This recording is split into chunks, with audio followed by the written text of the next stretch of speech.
शराब की दुकान में एक शख्स की मुश्तबा मौत के बाद प्रोटेस्ट दर्ज किया गया। तफसीलात के मुताबिक शहर हैदराबाद के आसिफ नगर में कल शब पेश आए वाक़ये में एक नौजवान की मौत वाक़ हो गई। इस नौजवान की शिनाख्त झिर्रा टप्पा चबूतरा के रहने वाले जमील के तौर पर की गई। ये शराब की दुकान आसिफ नगर में वाक़ है। शराब की दुकान के परमिट रूम में इस नौजवान की मौत वाक़ हो गई, जिसका पता चलने पर शराब की दुकान के मालिक ने लाश को शराब खाने के बाहर फेंक दी।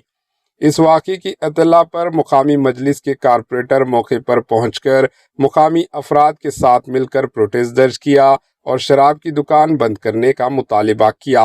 इन्होंने इल्ज़ाम लगाया कि इस नौजवान की मौत शराब की दुकान के परमिट रूम में हुई, जिसके बाद दुकान के मालिक ने इसकी लाश को सड़क पर फेंक दिया।